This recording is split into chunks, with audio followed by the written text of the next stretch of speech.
ഫലസ്തീനികൾ കൊല്ലപ്പെടുമ്പോൾ സന്തോഷിക്കുന്ന നമ്മുടെ നാട്ടിലെ ഇസ്രായേലിനെ സപ്പോർട്ട് ചെയ്യുന്ന സംഘികളായ ക്രിസ്ത്യാനികൾ ഇത് കാണണം.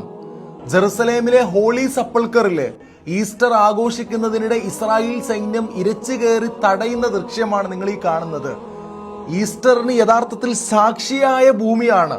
അതായത് യേശുവിനെ കുരിശിൽ തറച്ചുവെന്നും അടക്കം ചെയ്തുവെന്നും ക്രിസ്ത്യാനികൾ വിശ്വസിക്കുന്ന ഹോളി സപ്പൾക്കറിന്റെ അവസ്ഥയാണ് ഈ പറയുന്നത്.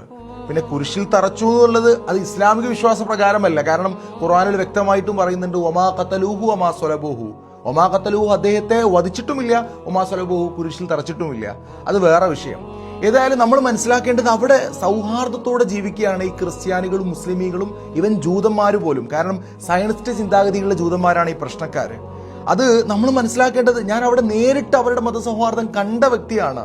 ആ യേശുവിനെ കുരിശിൽ തറച്ചുവെന്നും ആ അടക്കം ചെയ്തു എന്ന് പറയുന്ന ഹോളി സപ്പൾക്കറിന്റെ ജെറുസലേമിന്റെ പ്രവിശ്യയിൽ നിന്ന് മാത്രമല്ല, യേശു ഉയർത്തെഴുന്നേറ്റെന്ന് വിശ്വസിക്കുന്ന ഹോളി അസെൻഷൻ ചർച്ചുള്ള ഒളിയും ഒണ്ടിലും, അല്ലെങ്കിൽ യേശു ജനിച്ചു എന്ന് പറയുന്ന ബൈത്ലഹേമിൽ പോയാലും, അല്ലെങ്കിൽ ആ യേശു കളിച്ചു നടന്ന നസ്രയത്തിന്റെ ഭാഗങ്ങളിലൂടെ പോയാലും, അതുപോലെ യൂസുഫ് നബിയും ഇബ്രാഹിം നബി അലൈഹി ഇസ്ലാം അടക്കം ഒരുപാട് അമ്പിയാക്കളുള്ള ഹെബ്രോൺ സിറ്റിയിൽ പോയാലും മുസ്ലിമീങ്ങളും ക്രിസ്ത്യാനികളും ഒരുപോലെ താമസിക്കുന്ന സ്ഥലങ്ങളാണ്.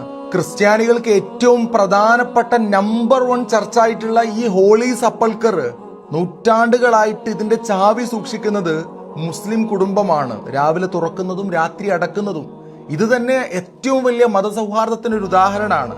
അപ്പൊ അവിടെയൊക്കെ അവര് സൗഹാർദ്ദത്തോടെ ജീവിക്കുമ്പോൾ നമ്മുടെ നാട്ടിലുള്ള ആളുകൾ എന്താണ് വിചാരിക്കുന്നത്? ഫലസ്തീനിൽ എന്തെങ്കിലും ഉണ്ടാവുമ്പോൾ അത് മുസ്ലിമീങ്ങളെ മാത്രമാണ് ബാധിക്കുന്നത്.